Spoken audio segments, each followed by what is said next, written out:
What's going on, guys? Welcome to another episode of Plus Club for May, the show where we play the games offered to us on PlayStation Plus throughout the month. And at the end of the month, we talk about them. I'm Seth. I'm Chevy.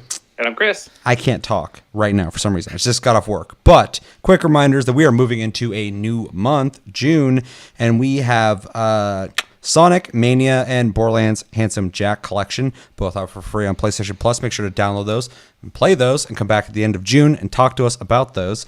And our game of the month also is Path of Exile. Not randomly picked. Chris picked that. Intentionally picked. Randomly picked by Chris amongst the many games he was going to pick from in the first place. Make sure to play that as well. We'll talk about that at the end of June for Game of the Month. We have Discord linked down below. Talk to us anytime, all time. We're on iTunes, Spotify, and other podcast platforms if you'd prefer to listen to us with those things on the side of your head some call ears. So in May, we played Overcooked and What Remains of Edith Finch on PlayStation Plus. We should probably start with Overcooked. I feel like there's a lot less to talk about there. So in case you didn't get a chance to play Overcooked and you don't know what the fuck it looks like, check it out. I got a video up there for you. And I'm going to tell you what Overcooked was, because it's gone forever now. Overcooked is a, I would say, almost mandatorily 2 to 4 person cooperative culinary puzzle game that you can also play by yourself, but you probably shouldn't. Couch co-op, no online multiplayer game where you have to coordinate together in different kitchen scenarios that are crazy, from earthquakes to being on a ship that's moving everything around constantly. And you have to work together to cook certain meals in a certain amount of time, do the fucking dishes, and just try and figure out how the fuck to navigate the kitchen as everything is going all over the place. We all played it. Mm-hmm. So I'm going to go first. Okay. So my impressions of Overcooked this month was mostly positive.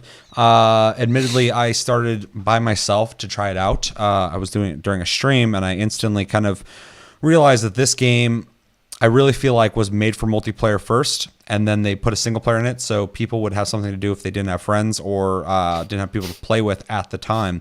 It does not have online multiplayer, which was a huge disappointment, because as soon as we announced this at the beginning of May, I was like, oh, cool. This will be a game that, we can play. The community can play with us. It'd be kind of cool to play this game. Instantly found out no fucking online multiplayer. I was like, that's not cool. So, played single player. You can do it. You can do it, and it works. And, you can even set the game up to be able to control multiple characters with one controller. You use individual sticks to move characters and the shoulder buttons to do all your tasks, which is ridiculous, but it's still cool. It's there. So as soon as I played the single player, I realized I'm not experiencing what this game is supposed to be. So I decided to stop playing at about 4 or 5 levels in, and wait till I could play with somebody. And then once I played with you, me and you played for a little bit. We streamed it. It's a lot better. It's literally when I was playing it by myself, I realized this is what the game is supposed to be. This is the game. Now I'm experiencing it. So I felt like it was almost, I needed to play it with somebody to get the full experience, because my grade has changed so many times over this month with every experience of playing this game. Things I like about it, I think the visual style is really cool. I think the premise is really neat. I actually think it's kind of a cool idea to take something as simple as like working in a kitchen with people and turning that into a cooperative experience, while also adding puzzle-like scenarios that make you have to think and be on your toes with everything that's happening. You'll start a level and it looks like a normal kitchen, or does it? Every time you go start a new one, you're like, okay, the sinks are over there, the frying pans are over there. What's the fucking trick here? And then all of a sudden, the whole room just splits in half, and one half rises, the other half doesn't. And then you're like, oh, that's what's up. I like that as you play, you unlock new cooks that are all ridiculous. There's a cat dude who we kept making jokes about it not being very sanitary to have some furry dude fucking cooking cheeseburgers. Some grumpy looking dude. What was the other animal? He was in a wheelchair. A raccoon in a wheelchair, which I love. Although I feel like he took up extra space in the fucking kitchen. And yeah, there's a lot of really cool ideas there. It's a really fun game. I think it's so important that game gets some kind of online multiplayer. I know Overcooked 2 exists, and I think it does have online multiplayer, so I'm glad that they, when they released this game, heard the feedback enough that when they made the second one, they worked on that, because it is such a huge letdown, in my opinion, because this game is actually pretty fun. Although playing this for a long period of time, my brain started going numb, because you get to a point in that game where you start kind of going off muscle memory. It's kind of like when you play Super Meat Boy, and at first you're jumping here and here and here, and you're looking at it visually, and then eventually your thumbs start kind of taking over that muscle memory, and you start kind of slightly correcting things, and you're almost only looking at it to confirm that you're making it. Other than that, your body's just taking over. Same thing with this game. Eventually I'm just like, okay, that's the task, and I'm just like doing my muscle memory of that level to try and do it as efficiently as possible. There's many times that we would start a level, get 2 out of 3 stars. Every level has 3 stars. You can get max. The most food you get out in a certain amount of time will up and lower your score. And we would go in there and we'd beat it with 2 stars, which is fine. You can continue and keep going, but we'd want those 3 stars. We go back. We almost beat it almost every single time, like fully the second time around. So there is, a certain element of learning the level first and then mastering it. But yeah, overall, it's a really simple premise that I think is really fun. It has, it has a good thing it's trying to do there gameplay wise, but it's kind of held back by its necessity to play with people and not giving you options to do it, which I think was a pretty big problem for me. And not even like I'm upset that they don't have it. I feel like the game's held back by it. It kind of sucks that they didn't just like spend the time to get that networking going, or make the single player a little more fun, even though this game is so much better with somebody else. I almost understand why. I mean, they probably shouldn't even put a single player in it, because it's not even remotely as close as fun as playing with people. But overall, I enjoyed it. Will I come back to it? I don't think so, but I will be looking at Overcooked 2. I'd like to see what they did with that. So I like the series from what I played so far. So yeah. I pretty much agree with everything you said there. I did not play the single player myself. Disagree. Let's argue. I fucking love there's no network play. I did not play it single player, and the only time I sat down and played it was couch co-op with you during that stream. So, in my experience with it, I thought for what it is, it was a lot of fun. You get to sit down and do something that actually has a element of challenge to it that isn't like impossible. So you do get better, and it feels rewarding. And I think that's important when you want to make something challenging. That is 100% a true statement too, is like it feels challenging, but you recognize where you're fucking up, and you're like, we can correct this, and then that doesn't quite work again, or maybe you fucking nail it and you're like, there we go, we did it.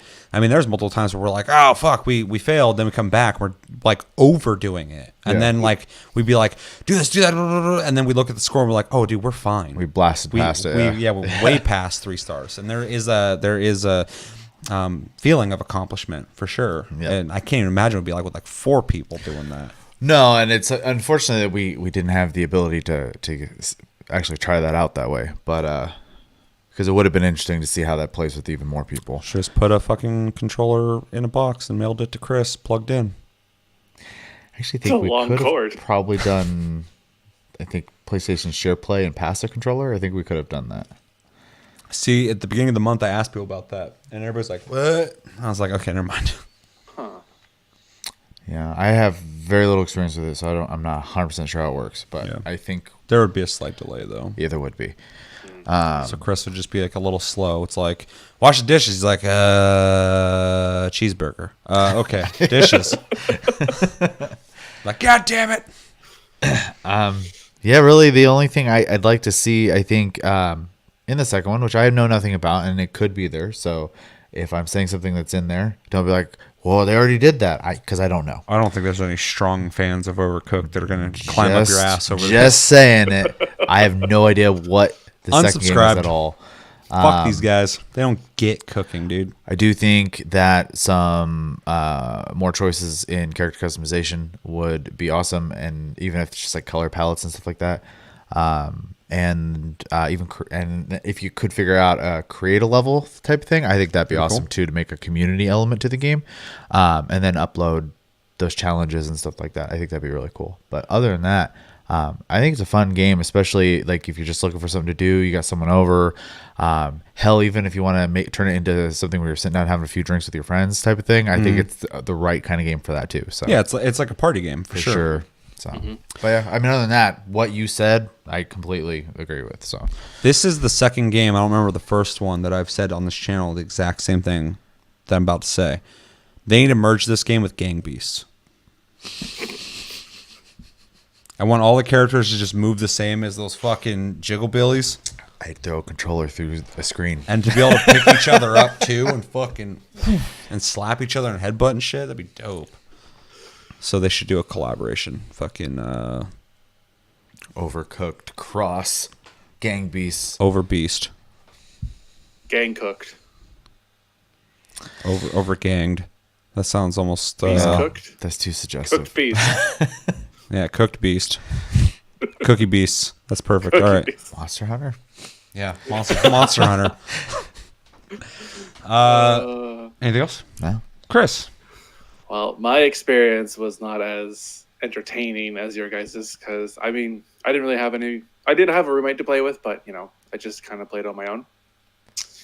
And I played about 3 levels and I was done because I could tell this was, like you said, completely designed to be a multiplayer game. And it is very unfortunate that it does not have online play in this version of the game. But beyond that, the gameplay plays well enough. The controls work just fine. The art style is cutesy. I kind of thought of the Muppets the whole time while watching this. A little bit. Yeah, kind of. And the recipes aren't too crazy complicated. They're just time consuming to the process of crafting everything. So it's a matter of time management. Overall, it could be a very fun game. I enjoyed watching people play it.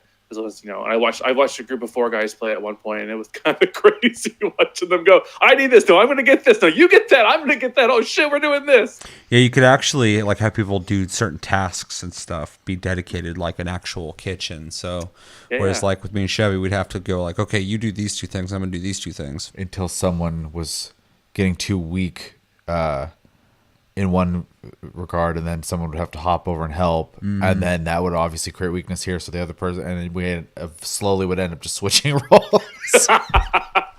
Yeah. And it's fun. I mean, it's got like a goofy story that's not like super important, but fun to follow along. I mean, a fucking onion's giving it to you, so it better not be that serious. I mean, the Onion King. He's the king of onions. With a dope dog that sleeps all the time. But yeah, unfortunately, my experience was limited to single player, and I got very bored of playing by myself. Yeah, as soon as I realized this game was not made in the first place for single player, I was like, I'm not gonna continue. This is gonna drive me nuts. This game's supposed to be challenging, and now it's even worse because I'm by myself. It almost felt it wasn't fun. Yeah, so it was punishing. Yeah, exactly. Yeah, and I saw the potential there. I was like, this would be fun. This is designed for people. So I literally just quit until I could play with somebody else. So because I played like the first like 5 levels, like you were playing the first 3. Like I played them, and I pushed myself in the last 2. I was like, I got to get a little further. But I was like, this is gonna really annoy me because I can't get higher scores because I just like one dude running the fuck around trying to do like 3 tasks at once. So Yeah. it was rough. Yeah. Anything else? No? Let's go into recommendations. I'm going to throw one out there. If you like party games, Mario Party, even though it is not the same, it is something like Show was saying, you can get a bunch of people together and play this game. I think you'd have fun. Definitely check it out. If you like puzzle games, I think there's an element, there is a figuring it out element to this game that feels like a puzzle game. If you like cooperative games that are kind of casual feeling in their gameplay, even though this game can be challenging, it is pretty basic. You move the character, you press a button to pick things up or interact with things, and you just have to pay attention. It's like, patterns. It's a pattern game pretty much. So it's definitely worth checking out if you're just into, like a fun cooperative experience with your friends.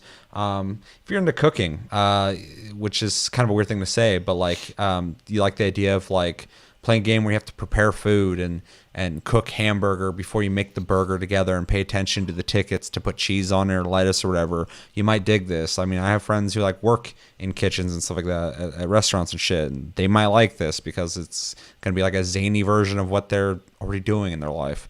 Or maybe they'll fucking hate it for that. I don't know. They all smoke, so there's a reason why people who work in kitchens fucking smoke. Shit's stressful. If you like weird, quirky, zany games, this game is definitely trying to be that, and it does do it. The storyline's ridiculous. The characters are ridiculous. The characters you unlock are ridiculous. And reverse recommendation, so not a recommendation. If you only like to play games by yourself, if you have this for free, try it out. I would not tell you to pay money for this, though, because I don't think you're going to get the experience that you deserve if you bought a game. It is not going to cater to you as one person. This game was made from the ground up for at least 2 people to play. So, if you're one of those people, and I know a lot of them who like to play games by themselves, you probably won't have as much fun with this as you could. And yeah, I think that's about it. Yeah, the only thing, and I already kind of said it earlier, but it could make a fun drinking game. So yeah, if you're an alcoholic, fucking knock yourself out. Yeah. There is a 2v2 mode, so it has that competitive thing to it as well. Yeah, I never tried that. Yeah, I didn't either. Just me and Chevy, so it'd be awkward. The only thing I could add to this is I can't stress enough that this is a multiplayer game, like couch co-op multiplayer game.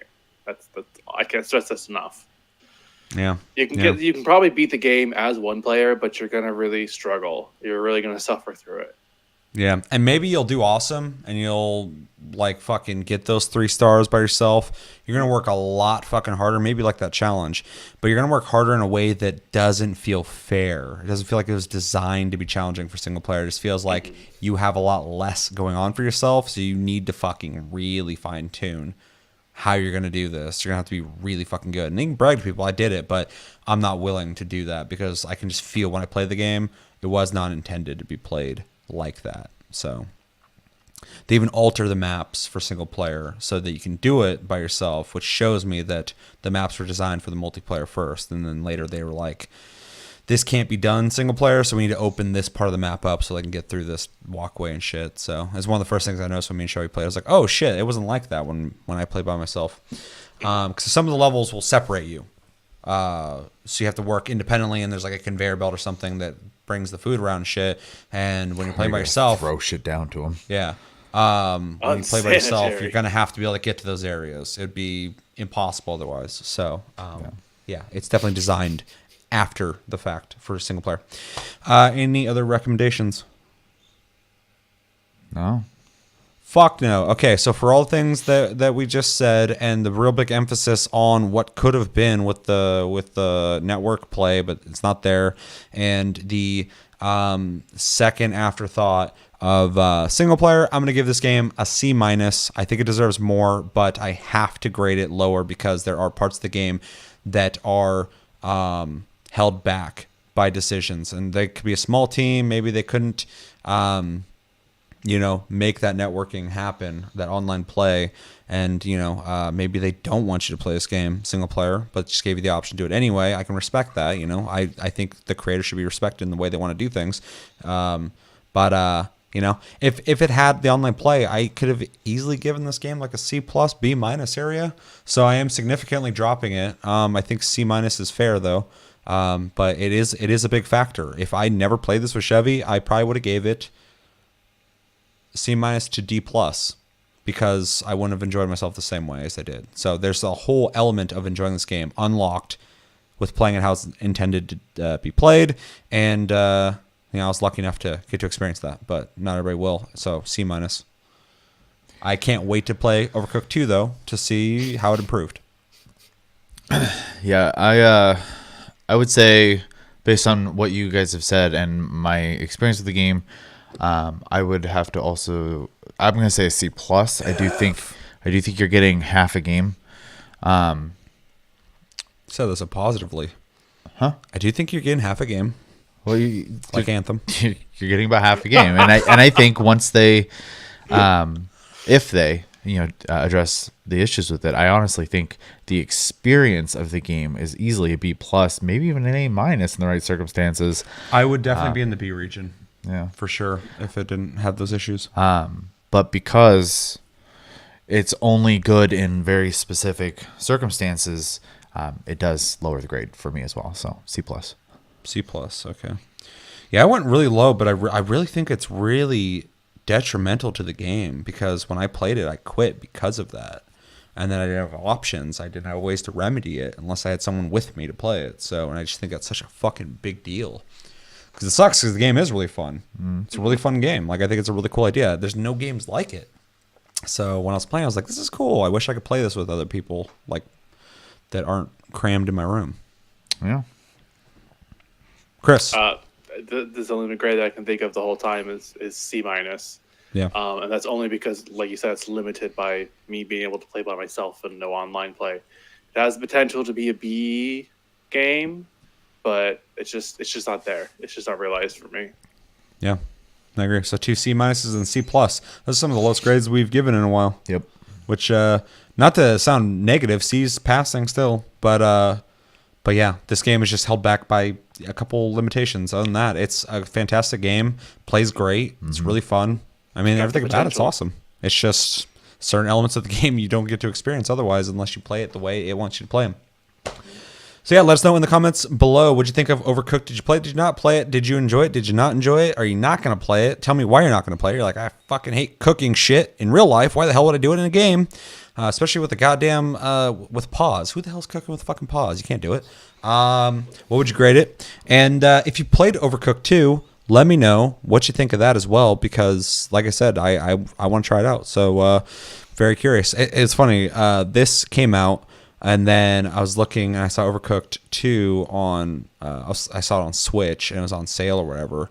And I was like, nah, I really should not be dabbling in 2 versions of this because that will skew my grade even further. Yeah. I'm going to play the prior version and go, this is not as good, and fucking grade it even lower. So I wanted to, stay pure with my fucking opinion.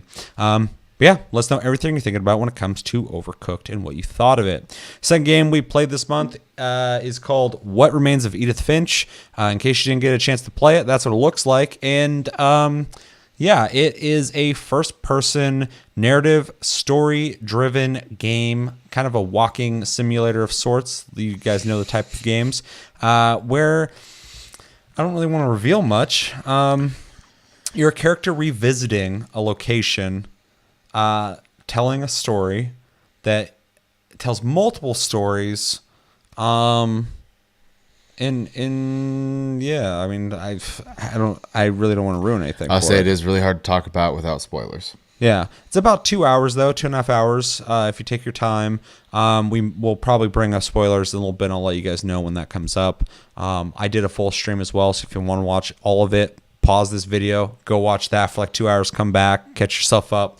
But yeah, it's just a first person story game where you explore and find out things. We all played it. We all beat it. Yes. What? We explore. I love the find things. The trying to explain, but you can't. I can, dude. Yeah. I'm trying. I got so many things to say, but I'm just like, I don't want to tell you what it's about. Like literally, as soon as you start it, you're like, what the fuck is going on? Yeah, actually, at the very beginning of the game, didn't do anything for a little bit because I was waiting for a menu to pop. Yeah. At the beginning of the game, you're just kind of sitting there, and the title screen is just going away because you're sitting on a boat, and it just keeps going. And I was sitting there, and I'm like, that's neat. When's this game start? Yeah, pretty much. And then you realize you can interact with the game, and you look down, and you're like, oh, okay. Yes, we all play this. We all beat it. Yeah. I know you guys fucking did the whole trophy thing. I did not. Yeah, I went first last time on everything. So let's start with Chris. What were your impressions of Edith Finch? Does anything remain? This is really hard to discuss without like hard spoilers. But this is a narrative game that I actually really, really enjoyed. And narrative games are kind of hit or miss for me. They're not like awful, but I do enjoy them now and then. It does take place in Washington. Yeah. which is nice to see a good representation of what I think is Washington in the video game for once. They did a good job. This was honestly the best representation I've seen any game attempt at doing Washington. And you can tell whoever worked on this game has actually at least been here, let alone lived here, because they were naming off shit that I was like, that's real. Yep. That's real. That's real. Yeah. And they're talking about earthquakes and shit. I'm like, that's real. Yep. That happens. Yep. Yeah. But the gameplay is minimal. Like you said, it's a walking simulator. You walk forward, press a button, walk forward, press a button. But as you're playing this game, it doesn't feel like it. It does feel very much like you're involved in what's going on. Graphically, it's not awful. It's not top of the line. But I loved it. it is a neat art style in its own. It's kind of it's not cell shaded. I can't tell you the exact art style of it's definitely not cell shaded, but it's definitely vibrant. It's very vibrant and kind of in that wheelhouse of like interesting characteristics, cartoony-ish but realistic at the same time. Like it's hard to describe. Well, the house in itself, in its design, is something what looks like a kid's book. Yeah, it's pretty wacky. It's like a normal house, and then it builds up into like this weird fort with like a boat, and like it just keeps building, with like layers upon layers upon layers. Yeah, it's like something I would have assumed I seen in like the Far Side or some weird fucking, not Far Side. What the fuck? The Sidewalk book from back in the day when we were kids. Where the Sidewalk ends. Yeah, something like that. Something a weird. Shel Silverstein book. Yeah, exactly. Thank you. Fuck. Far Side's great though. I fucking love those comics, but not what I meant. But the storytelling is so well done that it felt like that the situation was a real life, living, breathing scenario. Like I felt like I was actually listening to a real story happening, not some sort of made up thing. And this is where the one part where it might be spoilery, so I'm just going to give the warning now because I can't not. Okay, so for everybody watching this, we will discuss spoilers from here on out. If you don't want to hear spoilers, skip ahead to our grades. Hopefully you find that out, or maybe we can put a timestamp. I don't know. Chevy does that shit. Sometimes. But sometimes. And then people bitch at me, and I'm like, hey, Chevy. And he's like, okay. So yeah, we will discuss spoilers from here on out, because this is going to be really fucking difficult to talk about without talking about shit. So it is. All right. This is an amazing way of exploring the mythos of family lore. Like everybody's family has weird stories about relatives, and like this story happened here and this story happened here, but this actually delves into that and like looks at it from the perspective of this is like happening. This is a real thing. And I won't explain too much about any character story, but just watching them, experiencing them, it's just so fun and invigorating to see happen. I like how you allowed for spoilers. You were completely vague the whole time. Yeah. But it's still a spoiler in the fact that the story is, basically exploring the family mythos. Yeah. Is there anything else? It's just fun. And yeah. The only thing is that it has, once you play it, it's done. And I wish there was more. Yeah, I would maybe replay it. Normally with these kind of games, I play them and I'm like, that was really neat. And then I'm kind of over it. This one, though, I'll get into it when I get into my thing, but I'll let Chevy go next. What I was going to say is if you get a good enough story game, you may not be able to rapid fire it, but, like a book, a couple years later, you may not remember it to a T anymore. You can actually enjoy it again. So my overall impressions of the game is design wise is kind of the big first thing I want to bring up is I think the people who made this game really had a vision in mind when they were making this, and it's very realized. As you guys said, the house, even the way the path you take is very like out there. You go all over that. You're on the roof of the house. All of a sudden, you're in a tree. Next thing you know, you're actually going through the hallways again, and then there's some secret passage you're going through. And it's believable the whole time. And so, 100% realized. Let me quit hitting the table there. Sorry. Keep fucking smacking the table. I'm like, and I fucking hate it. And I thought that was really neat. And then every story is individually done differently. Like everything has a different style, including the gameplay and art style to it. So they really wanted you to be able to go through this, but constantly be experiencing something different. So you don't get bored. And I think that's really not even just imaginative, but just very inventive and really good. Their head was in such a good place to think about how to tell the story while keeping the player engaged in it. So I appreciate that a lot. Especially as someone who usually does not like these games at all. Like there's some I do like, but if you watch any other of our shows where we talk about these kind of games, I'm usually the guy who's like, yeah, it was okay. So I did find this one very easy to play, and not necessarily saying that difficulty wise. I'm saying like I felt compelled to keep going the whole time. So I really appreciate that. I mean, I don't even know where else to go with this. I mean, other than the couple secrets that you can do in the game for achievement's sake, you can do this game. It is on rails, so that is pretty much you're experiencing the story, and the ending does kind of give you the full perspective when you're done with it. So they did a really good job in that regard. So Yeah. I'm going to give it to you, and if I have something that pops up, I'll bounce off. Yeah. Okay, so first off, I loved this game a lot, and out of narrative-driven like story games where you just walk and experience something, this is the best one I've ever played. 100% easy.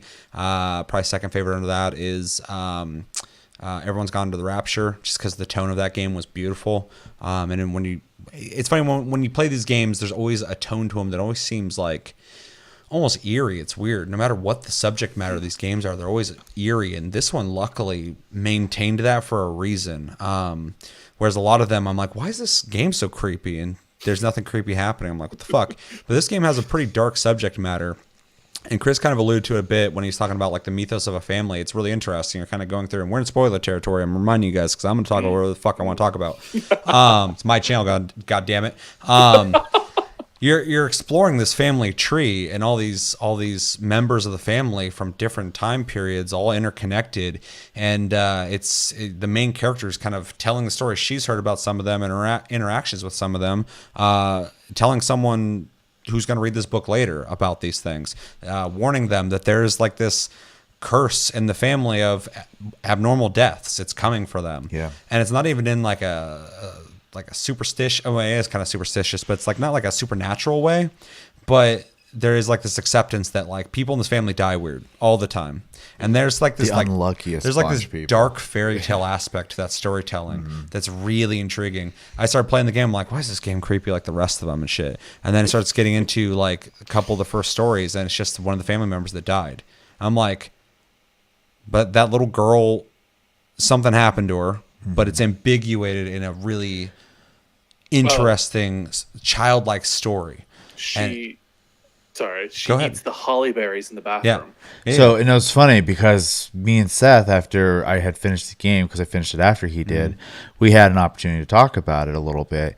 And one of the big things we did talk about was that girl's scene. Yeah. And we're trying to because it is kind of a little more loose than the rest of them, because it's very imaginative, the adventure she goes on. Well, the game's very ambiguous in the way it tells the stories, because sometimes it's not direct with how someone died. It's from their perspective, and this is a little girl. Yeah. And and it's great too, because when we were talking about it, we're trying to figure out why all that happened, and the only thing like I could think of is because she was hungry. Yeah. Right. She just started eating a bunch of random stuff. And one of those was an entire tube of toothpaste, which is poisonous. Yeah. So she was hallucinating is what I assumed, and she just eventually woke up in her bed right before she died. So well, and see, that's the thing that's really kind of amazing about this game is it tells really fucking dark, sad ass stories, like really tragic shit, stuff that you should be like, that's awful. But it tells it in such an intriguing way, in such an artistic way, that like, I'm a fucking sucker for sad shit though, and I'm a sucker for tragic shit. If you got some sad shit, roll it my way, because I'll fucking love it. I want to feel something. And this game did that, but it did it in such a fucking adventurous way. It's weird. You're like uncovering what happened with this person from their perspective, and they're all different people. And so like multiple times you are handling like children dying, but it's always in some kind of like interesting way. It's really weird, and not in any way glorifying it. But like, my two favorite parts of the whole game, because you go through this game and you're exploring the house and you're going over the stories of what you've heard of. The family members are going through like their journals or whatever, and you're finding out stuff so you can tell people, your child, because the character you're playing is pregnant, what has happened with this family. You're kind of completing, you're carrying on the stories. And so as you're exploring the house, you're figuring this all out. And just to note real quick too, Chris kind of touched on the graphics a bit. I'm actually in the camp that I think the game is fucking gorgeous. Specifically, like the graphics are good, but the design is so detailed. I fucking went into every room and looked at every little detail. I love looking at like, games can be made algorithmically. They can make a bunch of house, models and then just kind of paste them onto a map and shit, and then put like a barrel here and a door there and just kind of get it done. But games like this, where they like really detailed every aspect, because the whole game's this fucking house. You're only playing for 2 hours. So in that development time, what do? You make that fucking house really fucking detailed, really interesting, really worth exploring. It's a fucking house. And the whole game takes place exploring this really crazy Willy Wonka ass house. And I loved that. I fucking loved just looking at everything in that house. It was such a cool adventure, going through the fucking little crawl spaces into other rooms, going through the attic, climbing out on trees and going up onto the balcony, just finding out this really intriguing story that's super fucking dark and really sad. And then trying to figure out what happened, why it happened, how that person died. That person definitely died that way, but what's going on with that person? And it's just it's a really cool experience. But my two favorite stories in it were the two that made me feel the most. But there's one where this baby's in the bath, and that was so beautifully whimsical in its delivery, and it was really fucking sad. And the thing about these stories, most of them, is no death's coming. And you're experiencing something that almost seems larger than life. It's just building. It's almost celebrating that this person lived and now they'll die. And fucking it's crazy. So like that bathtub scene, they just put a baby in the bathtub and you're the baby. It's from the baby's perspective, and you're chilling in the bathtub. And they're like, oh, he always saw things a little differently as a baby. I could never know how he saw the world. And you're like interacting with all the toys in the tub, and you start getting really crazy with it, with the rubber ducks and shit. And then like this awesome music orchestrated music starts playing, and it starts interacting with all the toys and stuff. And it's just this whole fucking like beautiful scene. The whole time you're like, wow, this is really impressive. This is like really fucking creative. But you're like, this kid's gonna fucking die. And then suddenly you're under the water and you're like swimming underwater and stuff like that. And then it ends up going into the scene after where they talk about, from the storyteller's perspective, like, she never really got over that loss of that kid. That's where it's left off. It's like, I got chills just thinking about that right now. Like it's dark, but it's like beautiful the way they did it. And then my favorite one that legit, as it was happening, I was like, holy shit, this is like amazing. In like the way they presented it was, I forgot his name, but the brother who worked at the fish warehouse. Oh, yep. That whole fucking story, not only was it so impactful, I think a lot of people can really kind of, not that everybody's going to go out and kill themselves, and hopefully you don't. And if you feel like that, seek help, please. But, it was so impactful because everybody's kind of felt that feeling of like, is this really what I'm doing with my life? Is this all that there is? And you start thinking about like, what could be or whatever. And this story is this guy who's, kind of feeling like, life ain't going the way I want it to go. He smokes a lot of fucking pot, kind of hangs out, secluded a lot, works at this fish cannery place. Totally not from Washington. But in his, that seemed pretty familiar. But as he's doing this monotonous job that they make you do, you're doing his monotonous job. It's repetitive. You're just chopping fish heads. And it's so good the way they delivered this, because this is, I argue, the authenticity of art in game, not in games, but of games, a lot of times. But this is like, you can't achieve what happened in the scene in a movie. And I remember after I finished this whole part, I was like, did I just fucking, like, even watch my stream? I was like, did I just witness art? Like, what the fuck was this?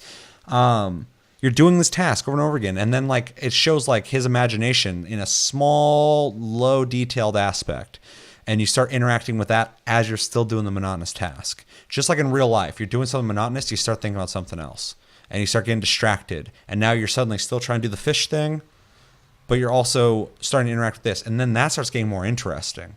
It starts getting more detailed. It starts getting bigger. It starts getting grander. The story starts getting more interesting. The music starts getting bigger, and the game that you're playing that he's imagining gets better graphics, starts looking better. He starts turning 3D, and it's this whole buildup of like that's starting to become way more interesting than what this is. This is the reality he would prefer. Not only prefer, this is the one he's choosing. And they talk about how he went to therapy, and this is the stuff she heard him talk about or whatever. And then eventually, like, you just, that imagination overcomes the game. And it's amazing that they showed this scenario. You can tell anybody this, but to experience it in an interactive way was fucking amazing, because eventually you are the king. That's who he is. He is the king of this whole place. He's had many adventures. And then you come out into the cannery, and there's a dude just sitting there working, and you walk up, and it's weird because you're almost like detached from this dude. Like, oh, that's just some fucking guy working. But that's him. And then you walk up this conveyor belt, and then back in his world, he's fucking going up to what seems like maybe he's being celebrated by everybody. I got fucking chills watching that part. He's heading up to the throne. Yeah. And that's so bleak, because there's so many people out there with depression. I've had depression many times in my life and shit. That idea of like that's him sitting on the throne. That's his release. Like, that's in that world, that's the beginning. But in real life, he's opting out. And it was so fucking impactful when I played that part. Just walking up those stairs, I was like, holy shit, this is deep shit. This is amazing. So anyway, just going off of that. Obviously, this game kind of impacted me because I have so much to say on it. It's a beautiful, tragic game that tells an amazing, whimsical story that I think really needs that kind of like soft zaniness to it to dampen the impact of how dark this fucking story is. But almost a light at the end of the tunnel once you beat the game, because it ends on a note that's like almost uplifting. But yeah, I loved this game. It was very good. I loved every second of it. I started playing it first, and I was like, yeah, it's one of these games. But as soon as like the little kid scenario started, every scenario too has like so many different gameplay scenarios that happen too, that keeps it fresh. Not only are you finding out these cool, interesting stories, but you're playing the game differently every time you experience one. Whether you're the little girl flying around as a hawk and grabbing rabbits, and then you turn into a monster and you're eating people, or you're cutting the fish heads while playing a separate game. There's always something building up. The photography part was interesting. You're a dad and his daughter going out fucking hunting, and you know something bad's gonna happen, but you're interacting with the story, just taking pictures. You're in a static spot, and you get to move the camera around and take pictures, and it keeps progressing until inevitably the dad gets hit by a buck that he had shot and didn't fully die, and it knocks him off a cliff. The story of the brother who Bomb shelter. Yeah, who's living under the house. Yeah. He's living under there because he knew, everyone in my family dies. I'm not letting it take me. And then eventually he's like, this isn't any way to live. Like, I'm done being afraid. And he leaves, and then he dies. Yeah, that was crazy too, because he lives under there for like 30 years or some shit. And some of them didn't even know that he's there. Yeah, and every day you're opening another can of food. Yeah. And then, it has that monotony aspect. Yeah, and then all of a sudden you go to leave, and it comes out of some train tracks, and death found him. Death was waiting. Yeah. Yep. So, and then also, I don't fully get it, but the sister that's represented in like a comic book, the actress. Little Edie? No. Yeah. That story is done really fucking cool. It's really interesting. But there's a mystery at the end, like who the fuck killed her? Like what happened to her? It's kind of like creepy. It's presented in like a spooky, fun comic way, but you're like, all they found was her ear after she disappeared. Like, it's fucking creepy. Yeah. There's just every story is fucking great, amazing, and they're all so fucking dark and sad. But some of them like really hit me when I was playing. I was like, holy shit, this is great storytelling, and this is a team of fucking creative minds that whatever the hell they make next, I will be playing it because they've shown me that they have ideas to fucking make, and yeah, I really liked it. Here's what really lends well to the game and play itself is that the characters are so fleshed out. Even if their stories are so brief, they feel like they have more to their stories. And like just listening to how it's played out, I feel like they're real people. Like they're not just like 100%. characters that are one-off. They actually feel realistic and deep and have different characteristics and emotions and things that they go through. It's just such a great story. I think the connections of the family tree make them feel more alive because they all are interconnected, and things that happen in some of the stories are referenced in others. So you feel like there's a history there, and I think it makes it feel like they are. Because I felt the same when I was playing it. I was like, oh shit, this is when what's his nuts died, or like, oh, this is after that happened. So there's like there's this lineage that we're being shown in 2 hours. There's a lot of shit that they fucking cover in 2 hours, and there's a lot of story that they cover in 2 hours. Yeah. Yeah. Anything else we want to say on that? Let's probably head into recommendations. Yeah. I think it's safe to say if you like these kind of games, like I said, this is my favorite one out there. So I would definitely recommend this to you. If you like storytelling, if you like Telltale back when they were still around without the action aspects, even though there is some elements in this, no choices really though. I mean, you kind of make choices, but it's all going to lead to the same story. Definitely check this out. Yeah, stories, narrative-driven games. Played games like Dear Esther and Everyone's Gone to the Rapture. This is right up your alley if you dig those games. If you like movies, definitely check this out because you're not really doing a whole lot in the interactive department, although the interactions is really impactful because you're making the choice to continue forward, but it's still pretty basic. You don't have to be like a pro gamer to fucking play this game.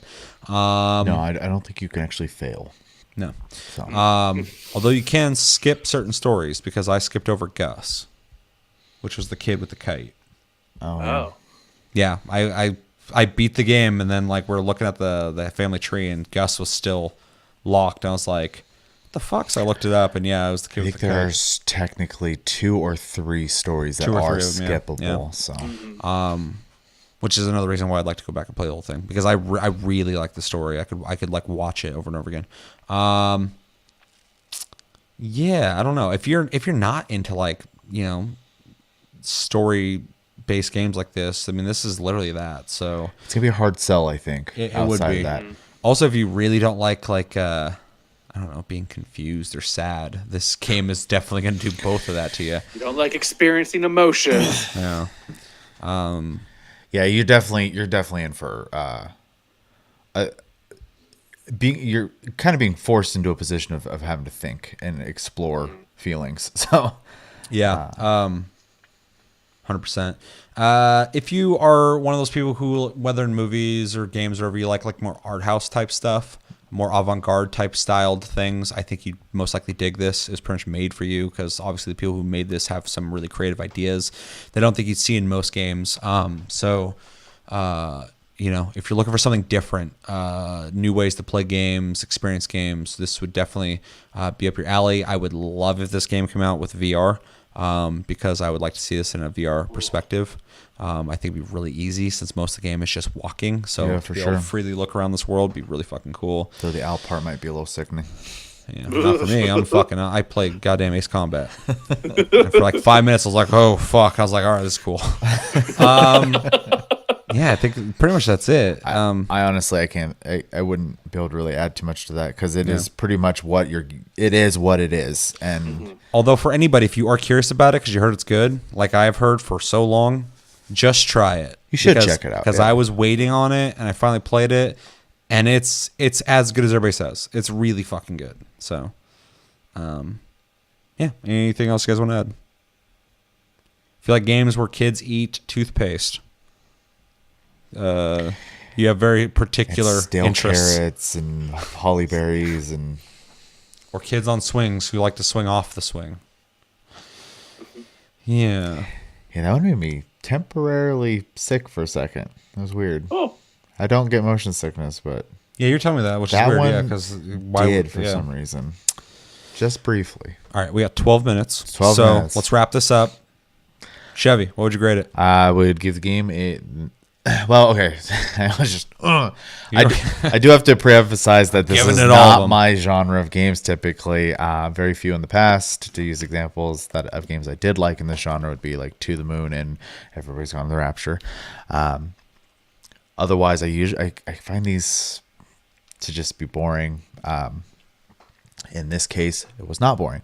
I actually really do like this. So if you are in the same wheelhouse as me and you struggle with these games, this is worth checking Back out. into recommendations. And I would give it a solid B. So Solid B. Yeah. All right. Chris. Due to the fact that I really enjoyed the way it tells the family mythos in an interesting light, and it felt like it was interactive, even though it really was minimal. I'm still gonna give this game an A. Like, it just was really impactful, and I couldn't put it down once I started. Yeah. It's such a delightful, morbid story. That should just be on the fucking. I don't know if it came out physically, but if it did, it should have had that on the fucking case. Morbidly delightful fucking story. That's like I said, fucking tragic and whimsical earlier. I mean, like fucking. Yeah. I'm gonna echo what you said. I'm also giving it an A, hard A. I almost want to give it an A plus, but I'm not gonna.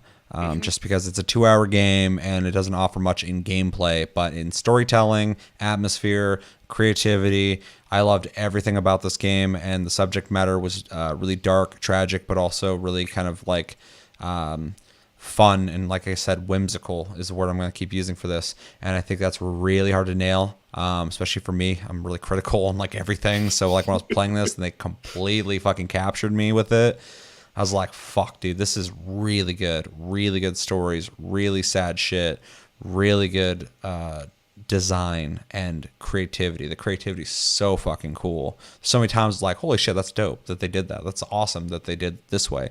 It's constantly changing. They got so many ideas they put in 2 fucking hours, and a lot of people just put you in games where you're running around doing the same shit the whole game for like 60 hours. Yeah, hard fucking A. Fantastic game, best in this in its genre, 100%. There's nothing that comes close. So loved it. I loved even talking about it just now. Like it's a fucking great game. It's a great game. So play it. Anything else you guys want to say? So we got a B and 2 A's. Oh yeah, ABBA. Let us know in the comments. Do you like ABBA? Or do you pronounce it ABBA? I had a guy back when I was jogging a lot. He was jogging by me, and we were talking for a little bit. And he was talking about VLC players. Like, I got that weird. I use that thing with the cone. I'm like, VLC player, because he's talking about listening to music. And he's like, yeah, that. And he's like, I like to listen to ABBA. And I was like, ABBA? He's like, it's ABBA. I was like, oh, okay. So, how do you pronounce it? Do you like ABBA? What's your favorite song? Also, what do you think about What Remains of Edith Finch? Did you play it? Did you not play it? If you didn't play it, why haven't you played it? What'd you think of it when you did play it? What was your favorite story, if you could even have a favorite, because they're all fucking dark and people die. And yeah, if you know what these guys have made otherwise, or if this is their first game, let me know in the comments, because like I said, whatever they make after this, I will definitely be playing. And yeah, everything you're thinking of when it comes to either games and the next month's games, let us know in the comments below. But that's going to do it for this episode of Plus Club for May. As always, thank you for watching. Make sure to like and subscribe if you enjoyed this episode. Make sure to check out our other episodes. Check us out on Tumblr, Twitter, and Facebook at Tasty Loot Gaming. Check out me and Chris on Twitch at Tasty Senpai, all one word. That's me, and Tasty_Fruit. That's Chris. Hit the notification button to know when we go live. We have a Discord link down below. You can talk to us anytime, all the time. And we're on iTunes, Spotify, and other podcast platforms if you'd prefer to listen to us. My name's Seth. I'm Chevy. And I'm the man after midnight. That's almost scary sounding. And yeah, until the next episode, have a good week, guys, and take it easy.